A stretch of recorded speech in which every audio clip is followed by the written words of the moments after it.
Hello শিক্ষার্থী বন্ধুরা, তোমরা সকলে কেমন আছো? আশা করি তোমরা সকলে অনেক ভালো আছো।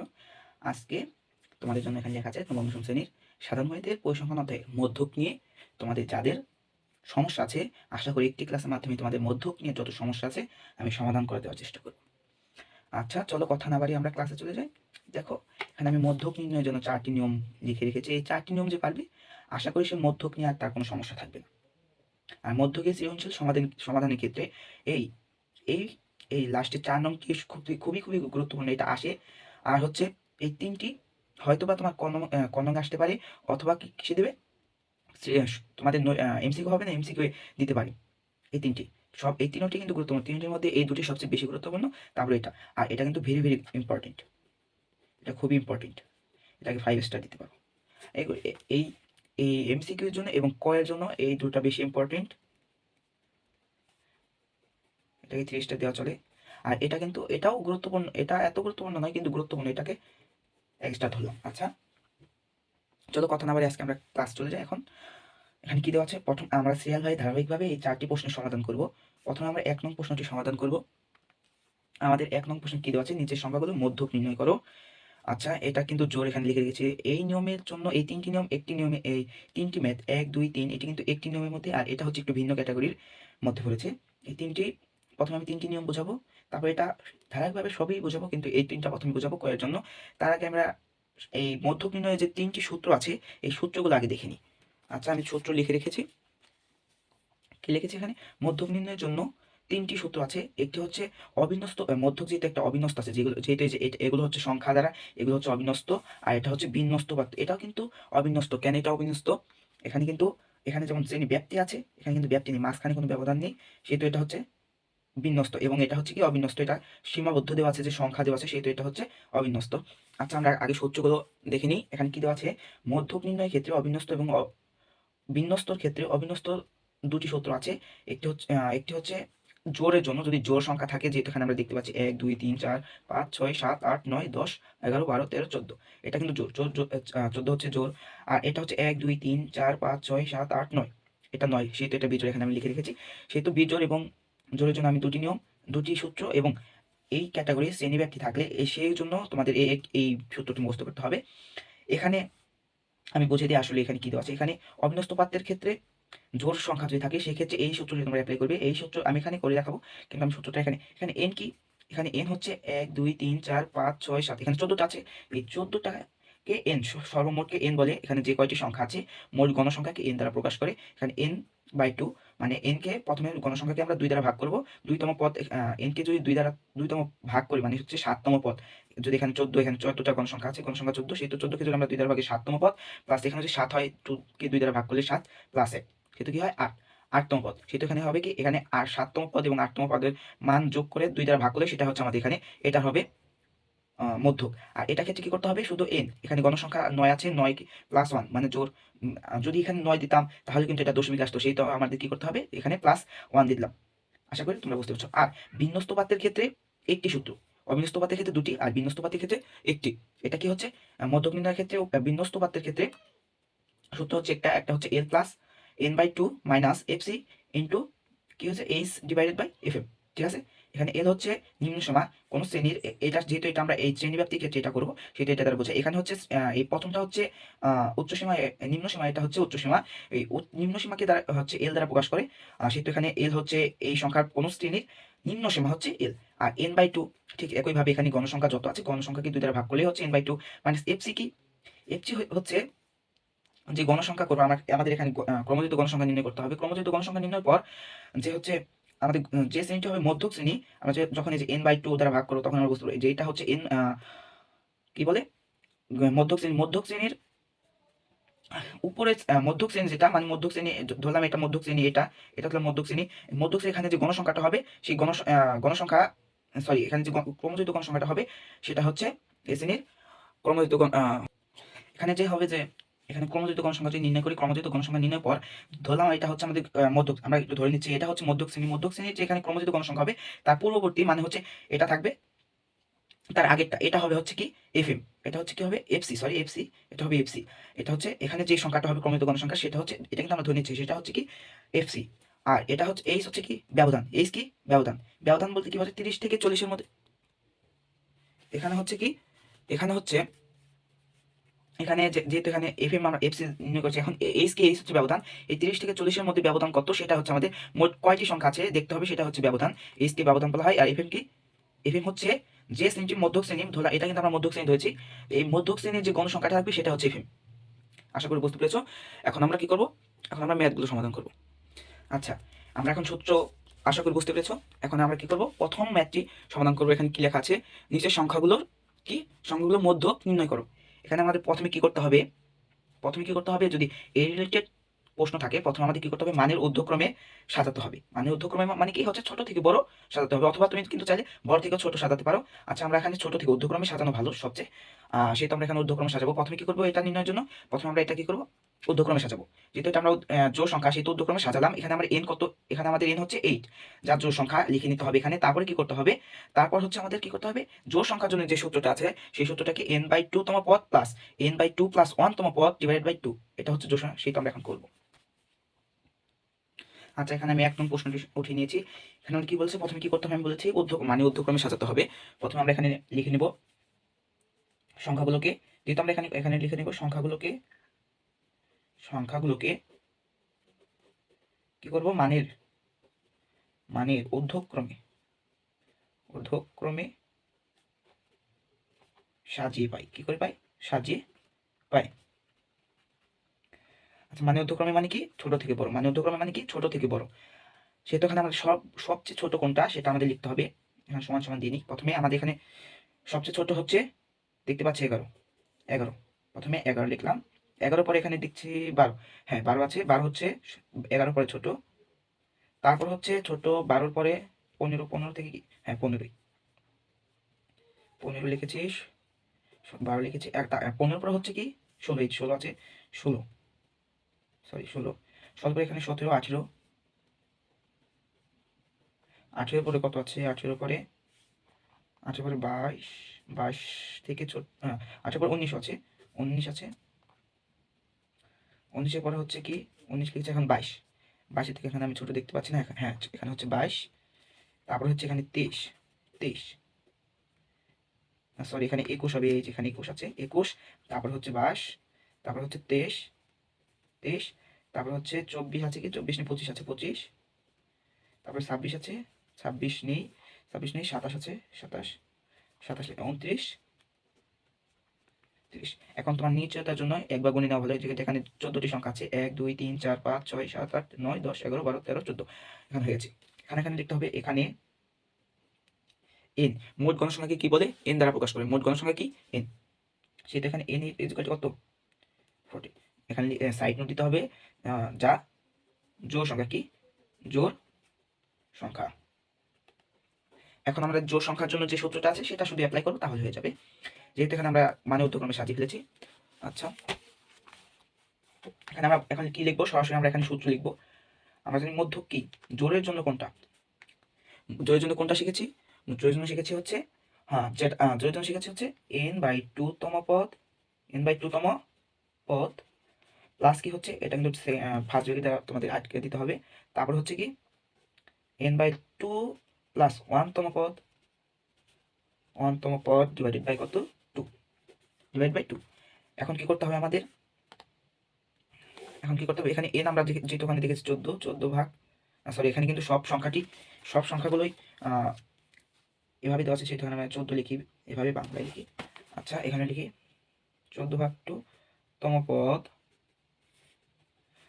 প্লাস কত, এই 14 ভাগ 2 তম পদ প্লাস 1 2 তম পদ আর ডিভাইড বাই 2। আচ্ছা, এখানে 14কে 2 ভাগ করলে 7 তম পদ প্লাস কত, এখানে কিন্তু হয় 7 প্লাস 1, সে তো 8 তম পদ ডিভাইড বাই 2। এখন এখানে আমাদের দেখতে হবে 7 তম পদ এবং 8 তম পদ কোনটা আছে। আচ্ছা, এখানে আমাদের 7 তম পদ হচ্ছে 1 2 3 4 5 6 7, এটা হচ্ছে আমাদের 7 তম পদ। আর 8 তম পদ হচ্ছে এটা 19 এবং 22, কি হচ্ছে 22। এখন 19 হচ্ছে এখানে 19, এখানে আমি এইভাবে লিখেছি 8, 19 প্লাস কত 22 ডিভাইড বাই 2। এখন যদি 19কে আমরা 22 দ্বারা যোগ করি কত হয়? 19 প্লাস 22 41/2 কত আসে? কত 20 আছে, 20.5। এটা হচ্ছে আমাদের মধ্য। আশা করি এটা বুঝতে পেরেছো। এখন আমরা 2 নং প্রশ্নটি সমাধান করব। 1 নং প্রশ্নটি আমরা কি নিয়ে সমাধান করেছি? জোড় হলে। এখন আমরা 2 নং প্রশ্নটি সমাধান করব বিজোড় হলে। বিজোড় হলে সেটা এখানে আমরা ঠিক একই পদ্ধতিতে প্রথমে আমাদের মানে ঊর্ধ্বক্রমে সাজাতে হবে। তারপরে কি করব? মানে ঊর্ধ্বক্রমে সাজানোর পর এখানে n, যেহেতু এখানে n কত আছে? 1 2 3 4 5 6 7 8 9, যেহেতু এখানে 9 আছে লিখব 9। এখানে n হচ্ছে 9, যা বিজোড় সংখ্যা, এবং বিজোড়, তারপর হচ্ছে কি করব? ডাইরেক্ট মধ্যক লিখে মধ্যক, বিজোড় হলে মধ্যক নির্ণয় যে সূত্রটা আছে সেটা আমরা লিখব। আচ্ছা, আমি এখন অপর পৃষ্ঠায় চলে। আচ্ছা, আমাদের 2 নং প্রশ্ন এটা দেওয়া আছে। এখন প্রথমে আমাদের কি করতে হবে? প্রত্যেকটিতে একই নিয়ম, এখানে লিখতে হবে সংখ্যাগুলোকে কি করতে হবে? সংখ্যাগুলোকে কি করতে হবে? মানে ঊর্ধ্বক্রমে সাজাতে হবে। ও তাই না? আমি আগে কিন্তু আগেরটা বুঝেছি। সংখ্যাগুলোকে কি করব? মানের কি ঊর্ধ্বক্রমে ঊর্ধ্বক্রমে ঊর্ধ্বক্রমে কি সাজিয়ে পাই, ঊর্ধ্বক্রমে সাজিয়ে পাই, মানে ঊর্ধ্বক্রমে সাজিয়ে পাই। এখন আমরা সাজাতে হবে, আমি লিখেছি সাজিয়ে পাই। এখন আমাদের সাজাতে হবে এখানে সর্বোচ্চ ছোট কোনটা, যেহেতু ঊর্ধ্বক্রমে মানে কি ছোট থেকে বড়, ছোট থেকে বড়, ছোট থেকে বড়। সেটা এখানে সর্বনিম্ন হচ্ছে 4 3 3, তারপর হচ্ছে 4, দাগ নেওয়া ভালো, দাগ দিতেও ভালো, প্রশ্নের মতো তোমরা দাগ দিতে পারো। 4, তারপর হচ্ছে 5, আমি দেখতে পাচ্ছি 5, তারপর হচ্ছে 6, তারপর হচ্ছে এখানে 7 7 7, এখানে 8 দুটি আছে, সেহেতু আমরা এখানে দেখতে পাচ্ছি, হয়তো আমার এখানে মিস্টেক হয়েছে। এখানে কিন্তু আমরা এটাকে 12 দিই। এটা হচ্ছে 12 ধরলাম, 12, এটা 12। আচ্ছা, এটা কিন্তু না। আচ্ছা, এখানে 8 8, 8 এর পরে কত ছোট আছে? 9 8 9, 9 এর পরে কত? 10 11 11, আর এখানে হচ্ছে 12। কয়টি সংখ্যা হলো? এখানে 1 2 3 4 5 6 7 8 9 10 11, 11টা আছে, 11টা আছে, সেটা এটা চাচুর 1, আবার গুণ না ভালো, 1 2 3 4 5 6 7 8 9 10। সরি, এখানে আমার একটি ভুল হয়েছে, একটি বেশি নিয়েছি, এটা হবে না। 9টি এখানে যা, এখানে লিখতে হবে, এখানে n ইকুয়াল টু কত? 9, n ইকুয়াল টু 9, যা এখানে সাইড নোট দিতে হবে, যা বিজোড় সংখ্যা। কি বিজোড় সংখ্যা? এটাকে সেকেন্ড ব্রেকেট দ্বারা আটকে দিতে হবে। এখন আমরা কি জানি? যদি মধ্যক নির্ণয়ের ক্ষেত্রে, অবিন্যস্ত উপাত্তের ক্ষেত্রে বিজোড় সংখ্যা দ্বারা যদি কোনো সংখ্যা অবিন্যস্ত উপাত্ত দেওয়া থাকে, সেই ক্ষেত্রে আমাদের সূত্র কোনটা? সেই ক্ষেত্রে আমাদের সূত্রটি হচ্ছে n প্লাস, এখানে আগে মধ্যক লিখে নিই, মধ্যক হিসেবে কি হবে? n plus 1 by divided by 2তম পদ, 2তম পদ। ঠিক আছে, এখানে n কত আমাদের?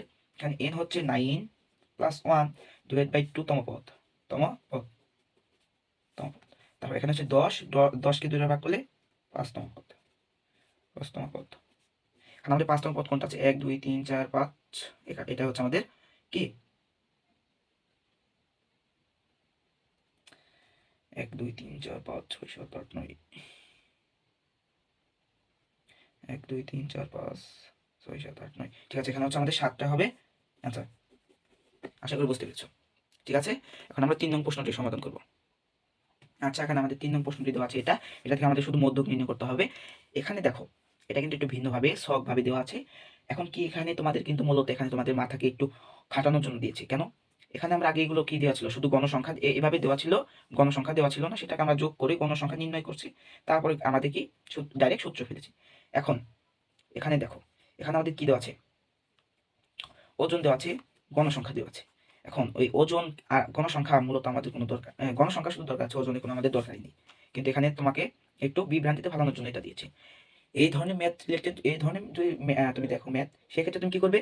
সেক্ষেত্রে তুমি শুধু এই গণসংখ্যাগুলোকে কি করবে? প্রথমে যোগ করবে। কি করবে? এখানে এখানে লিখবে, এখানে মোট গণসংখ্যা, মোট গণসংখ্যা। গণসংখ্যাকে আমরা কি দ্বারা প্রকাশ করি? n দ্বারা না। এখানে এখানে হচ্ছে প্রথমে 2 plus 6 plus 8 plus 16 plus 12 plus 6। এটা এখন আমাদের যোগ করলে কত হয় দেখি? কত হয়? হচ্ছে 2 plus 6 plus 8 plus 16 plus 12 plus কত? 15 আসে। আচ্ছা, এখানে আমাদের 15 আসে। এখানে 50 কি জোড় সংখ্যা না, এখানে লিখবে যা, ঠিক একইভাবে শুধু এখানে এভাবে দেওয়া আছে, তুমি এভাবে কনভার্ট করে নিবে যা জোড় সংখ্যা, জোড় সংখ্যা। এখন আমাদের এখানে কি করতে হবে, ঠিক সেম ভাবে এখানে কিন্তু আমাদের আর কোনো মানে ঊর্ধ্বক্রমে বা ক্রমানুসারে সাজাতে হবে না, শুধু কি করবে, ও সো সরি, এখানে কিন্তু তোমাকে, আচ্ছা এখানে আমরা এখন কি করব, যেহেতু আমরা এখানে n = 50 নির্ণয় করেছি, এখন আমাদের কি করতে হবে, ছক করে আমাদের কি করতে হবে, ওজন, গণসংখ্যা এবং ক্রমজয়িত গণসংখ্যা নির্ণয় করতে হবে। গণসংখ্যা থেকে ক্রমজয়িত গণসংখ্যা নির্ণয় করে আমাদের এখান থেকে কি করতে হবে, মধ্যকটা নির্ণয় করতে হবে। ঠিক আছে, এখন আমরা ছক কাটবো। আচ্ছা এখানে আমরা ছক কেটে নিয়েছি। প্রথমে কি ওজন, গণসংখ্যা এবং জয়িত গণসংখ্যা নির্ণয় করতে হবে। আচ্ছা এখানে জয়িত গণসংখ্যা নির্ণয়ের জন্য প্রথমে আমাদের 2 আছে, 2 এটাকে এটা দ্বারা যোগ করতে হবে, কত হয় 8, 8 কে আবার 8 দ্বারা যোগ করলে কত হয়, এটাকে এটা দ্বারা যোগ করলে 16, 16 কে 16 দ্বারা করলে 32, সরি 32, 32 কে 12 দ্বারা করলে কত হয় 44, 44 কে 2 দ্বারা ভাগ করলে কত হয় 50, হয়ে গেছে। এখন এটা কিন্তু তোমাদের দাগ দেওয়ার জন্য, শুধু আমি বোঝানোর ক্ষেত্রে এটা দাগ দিয়েছি। এখন আমাদের এখানে কি করতে হবে, n কে 2 দ্বারা ভাগ করতে হবে। কি করতে হবে, এখানে লিখে এখানে এখানে কি n = কত 50, এখানে আমরা এখানে n = 50 বা ডিভাইডেড বাই কি 50/2, এটা করতে হবে। n কে 2 দ্বারা ভাগ করলে কত হয় 25, এখানে 25 যে শ্রেণীটা আছে সেটা হচ্ছে আমাদের মধ্যক। ঠিক আছে, বা তুমি আরেকভাবে করতে পারো, সেটা হচ্ছে কি না, এটা তো আমরা এখন ওই নিয়মে করছি যে জোড় এবং বিজোড় নিয়মের ক্ষেত্রে, অবিন্যস্তপাতির ক্ষেত্রে সেটা এটা একটু এটার দরকার নেই। যদি বিন্যস্তপাতির ক্ষেত্রে এটা কিন্তু দরকার আছে।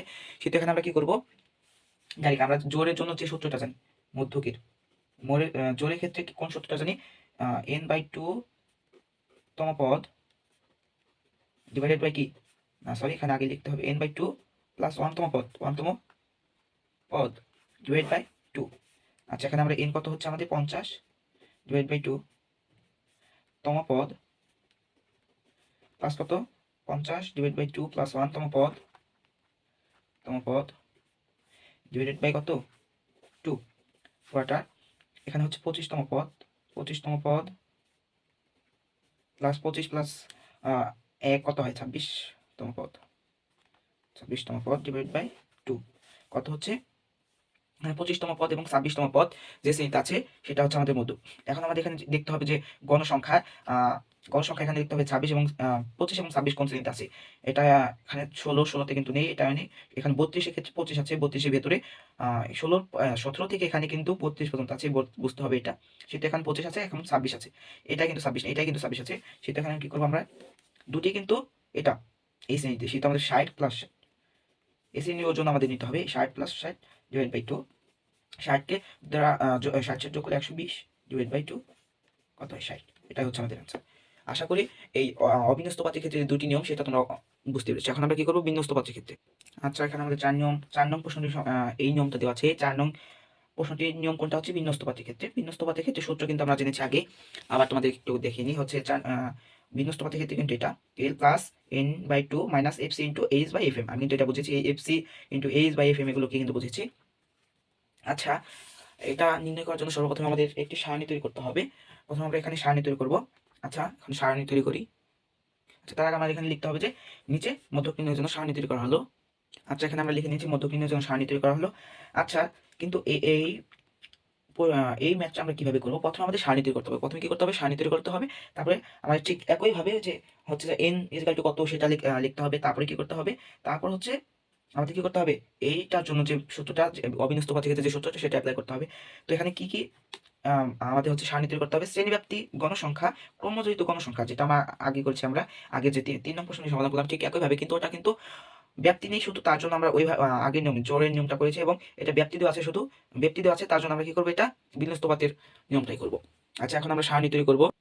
আচ্ছা আমরা এখানে বিন্যস্তপাতের ক্ষেত্রে মধ্যক নির্ণয়ের জন্য সারণী তৈরি করেছি। এই সারণীতে কি থাকবে, শ্রেণীব্যাপ্তি, গণসংখ্যা আমাদের দেওয়া থাকবে এবং জড়িত গণসংখ্যা শুধু আমাদের নির্ণয় করতে হবে। আচ্ছা জড়িত গণসংখ্যা আমরা এখন নির্ণয় করব। জড়িত গণসংখ্যা নির্ণয়ের জন্য প্রথমে আমাদের 3 এখানে যা আছে, প্রথম শ্রেণীতে যেটা থাকবে সেটাই। তারপর হচ্ছে এটাকে এটা দ্বারা খরচভাবে শুধু কত হয়, এটাকে যদি এটা দ্বারা যোগ করি তাহলে কত হয় 9, 9 হয়। এই 9 কে যদি 11 দ্বারা যোগ করি তাহলে কত হয় 20, 20 কে যদি আমরা এটাকে এটা দ্বারা করেছি, 20 কে যদি এটা দ্বারা করি তাহলে হচ্ছে কি 28, এই 28 কে যদি আবার 2 দ্বারা যোগ করি কত হয় 13। আশা করি এটা বুঝতে পেরেছো, এটাকে কিন্তু এটা দ্বারা করেছে। আচ্ছা এখন কি করতে হবে, এখানে লিখতে হবে, এখানে এখানে কি, এখানে n = কত 3, আসলে মূলত গণসংখ্যা নির্ণয় করবে, গণসংখ্যা জড়িত মধ্যক নির্ণয়ের ক্ষেত্রে যদি তোমাদের জড়িত গণসংখ্যা নির্ণয় করতে হবে বিন্যস্ত পাত্রের ক্ষেত্রে, সেই তো লাস্টে যেটা হবে যে জড়িত গণসংখ্যা যে লাস্টে যে সংখ্যাটি হবে সেটা মনে করবো হচ্ছে গণসংখ্যার মোট। ঠিক আছে, এখানে লিখবে n ইকুয়াল টু কত দেওয়া আছে 13। 13 কে কি করবে n/2 করবে, বা লিখতে পারো n কে 2 দ্বারা ভাগ করবে। কি করবে? n কে 2 দ্বারা ভাগ করবে। আমি আগে কিন্তু ওই যে 3 নংটা বলেছিলাম। তাহলে কি হবে 13 কে 2 দ্বারা ভাগ করো, তাহলে কত হয় 15। এখন 15 বের হয়েছে 15। আচ্ছা, এখন তোমাকে এখানে একটি কিছু বাংলা লেখা লিখতে হবে এখানে অতএব মধ্যক কি মধ্যক 15তম পদের মান কি? মধ্যক 15তম পদের মান। সুতরাং কি এই 15তম পদের, এখানে আমাদের 15তম পদের অবস্থান কোনটা? 15তম পদের অবস্থান, এই 15তম পদটা হচ্ছে আমাদের মধ্যক, সেহেতু এখানে 15তম পদের অবস্থান কোন শ্রেণীতে? 3তেও নেই, 9এও নেই, এটা আছে। এই 20 আছে, তাই সেটা আমাদের মধ্য অবস্থান 50 থেকে 60 শ্রেণীতে কি অবস্থিত। আচ্ছা, অবস্থিত। সুতরাং আমাদের কি মধ্য শ্রেণী কোনটি? মধ্যক শ্রেণী 50 থেকে 60। এটা আশা করি তোমরা বুঝতে পারছো। এখন কি করতে হবে? আমাদের মধ্যক ও বিন্যস্ত পাতে ক্ষেত্রে মধ্যক নির্ণয় সূত্র কোনটা? মধ্যক ইজিক্যাল টু কত? মধ্যক ইজিক্যাল টু কি? সূত্রটা কি? l প্লাস n/2 হচ্ছে কি মাইনাস এফসি ইজিক্যাল গুণন কত? h/fm। এখানে তোমাদের এখানে লিখতে হবে, সাইড নোট এখানে লিখে দিতে পারো। এখানে এল কত? আমরা এখানে এল মানে কি? নিম্ন সীমা কত আছে? 50। আর হচ্ছে n/2 কি? n/2 আমাদের কত বের হয়েছে এখানে? ডাইরেক্ট এখানে আমাদের 15 বেরিয়েছে, আমরা লিখে দেবো 15। তারপর হচ্ছে কি এফসি কি বুঝিয়েছিলাম? তোমার মধ্যক শ্রেণী কোনটা? এটা ধরুন মধ্যক শ্রেণী। ধরুন না, মূলত এখানে এটা হচ্ছে মধ্যক শ্রেণী। মধ্যক শ্রেণীর ক্রমযুক্ত গণসংখ্যা যেটা, তার পূর্ববর্তী ক্রমযুক্ত গণসংখ্যাটাই হচ্ছে কি? এফসি। আচ্ছা, এফসি আমরা পেয়েছি। এখন এইচ হচ্ছে ব্যবধান। এখন ব্যবধান কিভাবে নির্ণয় করবে তোমরা? এখানে 30 আছে না? 30 এর পরের সংখ্যা কি? 31, 32, 33, 34, 35, 36, 37, 38, 39, 40। এখানে কত হলো? 10। সুতরাং এখানে 10 হচ্ছে আমাদের ব্যবধান কত? 10। আর এখানে হচ্ছে এখানে এফএম কি? এফএম হচ্ছে যে শ্রেণীটা হচ্ছে মধ্যক শ্রেণীর যে গণসংখ্যাটা আছে সেটাই হচ্ছে এফএম। কি বলেছি? মধ্যক শ্রেণী এটা কিন্তু আমাদের মধ্যক শ্রেণী, যেটা 50 থেকে 60, এই মধ্যক শ্রেণীর যে গণসংখ্যাটা আছে সেটা হচ্ছে এফএম। এটা হচ্ছে এফএম, এটা হচ্ছে এল, আর এটা হচ্ছে এফসি। আশা করি বুঝতে পেরেছো। এখন কি করতে? শুধু আমরা এখানে মান বসাবো। 50 প্লাস n/2 মান হচ্ছে 15 মাইনাস এফসি কত? এফসি হচ্ছে 9 ইন্টু এইচ কত দেওয়া আছে? 10 ভাগ হচ্ছে এফএম কত দেওয়া আছে? 11। এখন আমরা এখানে 50 15কে যদি তুমি 9 দ্বারা বিয়োগ করো কত হয়? হচ্ছে 6 ইন্টু কি এইচ ইন্টু 10/11। এখন কি করবো আমরা? 50 লিখে দেবো, প্লাস এই 60কে 10 দ্বারা গুণ করলে কত হয়? 60 ভাগ হচ্ছে 11, বা এই 50 যোগ কত? 50 প্লাস 60/11। আচ্ছা, এখন আমরা 60কে যদি 11 দ্বারা ভাগ করি কত হয়? 60 ভাগ কত হয়? 50 প্লাস 5.45, যেহেতু এখানে কিন্তু শুধু 45 আছে, সেটা আমরা একটি যে কোনো একটি জোড় সংখ্যাটি নিলেই হয়ে যাবে, যে কোনো দুটি সংখ্যা নিলেই হয়ে যাবে। এখন এটাকে যদি আমরা 50 দ্বারা যোগ করি, যোগ কত? 50, তখন আমাদের কত আসে? 50.45। এটা হচ্ছে আমাদের মধ্যক। আশা করি মধ্যকের যে 4টি নিয়ম তোমরা খুব সুন্দরভাবে বুঝতে পেরেছো। এই 4টি নিয়ম যে বুঝবি, মধ্যকে সে আসলে মূলত মধ্যকে সকল কিছু সে বুঝতে পারবে। আচ্ছা, আজকের মতো এই পর্যন্তই।